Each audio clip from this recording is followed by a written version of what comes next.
अक्षय कुमार की हाल ही में रिलीज हुई फिल्म काफ़ी चर्चित में है। इस फिल्म को जनता से भी भरपूर प्यार मिल रहा है।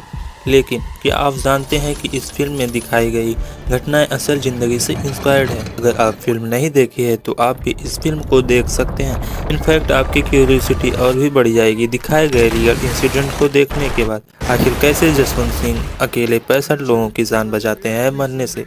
ड्रिल कैप्सूल क्या होता है? इसका क्या यूज़ है कोल माइंस में? 13 नवंबर 1989 को क्या हुआ था जिससे लोगों के रोंगटे खड़े हो गए थे?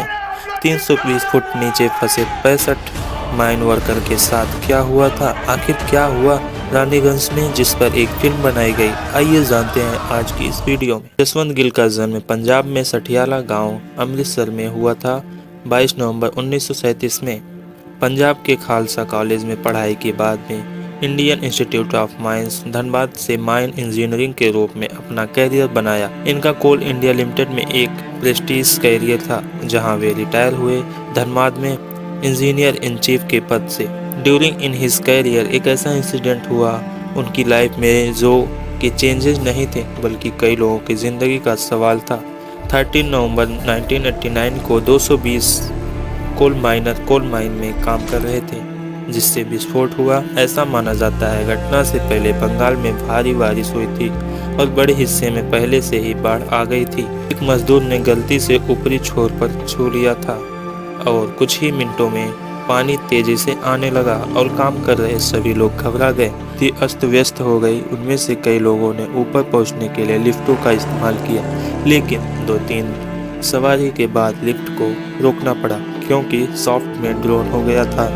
71 लाइफ्स अभी भी अंदर फंसी हुई थी। उनमें से 6 डूब गए थे और 65 रिमेन कोल माइनर अंदर फंसे हुए थे। उन लोगों की जान बचाने के लिए अथॉरिटीज ने सबसे पहले फ्लड निकालने की कोशिश की पर वो नहीं हो पाया। उसके बाद उन्होंने पैरेलल से बोरवेल खोदने का सोचा, लेकिन यह भी एक रिस्क था वर्कर्स के लिए, इसलिए इस प्लान को छोड़ दिया गया।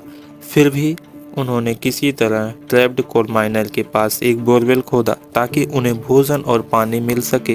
कई प्लान फ्लॉप नजर आ रहे थे। उस वक्त जसवंत गिल एक्शन में आए और उन्होंने बेहतरीन प्लान सजेस्ट किया। उन्होंने एक ड्रिल कैप्सूल सजेस्ट किया जिसको अंडरग्राउंड में भेजा जाएगा तो एक मेटल रोप से जाएगा जिससे एक बार में से एक आदमी को बचाया जा सकता है। इस प्लान को नज़दीक को एक फैब्रिकेशन फैक्ट्री के साथ शेयर किया गया और तुरंत ही स्टील कैप्सूल की मैन्युफैक्चरिंग स्टार्ट कर दी गई। जब तक ड्रिल कैप्सूल बन रहा था एक और बोरवेल खोदने की तैयारी शुरू कर दी गई के थ्रू ड्रिल कैप्सूल को अंडरग्राउंड में भेजा जा सके। लेकिन इंजीनियर्स के सामने एक चैलेंज आ गया। कटर मशीन को डायमीटर सिर्फ 8 इंच था, प्रपोज्ड कैप्सूल के कंपैरिजन में बहुत ही छोटा था। इंजीनियर ने फटाफट पास की फैक्ट्री की मदद से कटर हेड को वेल्ड करके डायमीटर को 8 से 22 इंच कर दिया और बोरवेल खोदना स्टार्ट किया। 15 नवंबर की आधी रात को कुछ ही मिनटों में 2.5 मीटर लंबा स्टील ड्रिल कैप्सूल तैयार हो गया। जसवंत गिल खुद आए स्वयं सेवा करने के लिए, खुद आगे बढ़े और कैप्सूल में सबसे पहले यह चेक करने के लिए नीचे गए कि यह प्लान प्रॉपरली वर्क करेगा या नहीं। इसमें शामिल जोखिम को देखते हुए उन्हें अथॉरिटीज़ के अगेंस्ट भी जाना पड़ा कि वह एक सीनियर ऑफिसर थे। हालांकि वह अड़े रहे और 16 नवंबर को सुबह 2:30 पर उन्हें वर्कर्स के पास भेजा गया था।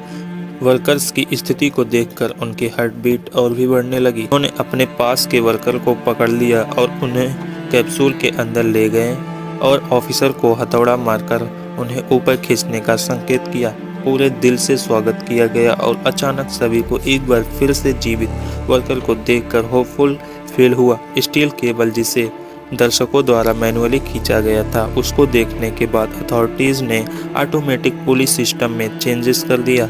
रेस्क्यू ऑपरेशन लगभग 30 घंटे तक चला और 1991 में दोपहर से पहले सभी वर्कर्स को सक्सेसफुली बचा लिया गया। In the year 1991 Jaswant Gill को इसी महीने राष्ट्रपति रामस्वामी वेंकटरमन द्वारा सर्वोत्तम जीवन रक्षा पदक से सम्मानित किया गया। पंजाब में मजीठा रोड पर एक चौक का नाम भी उनके नाम पर रख गया। कोल माइन इंडिया ने उन्हें लाइफ टाइम अचीवमेंट अवार्ड से सम्मानित किया। माइन रेस्क्यू के इतिहास में यह पहली बार था कि एक गड्ढा खोदा गया था और माइनर्स को सिर्फ एक बार में बचाया गया था। जसवंत गिल का नाम को लिम्का बुक्स ऑफ रिकॉर्ड में शामिल किया गया इन द ईयर 2015 एडिशन।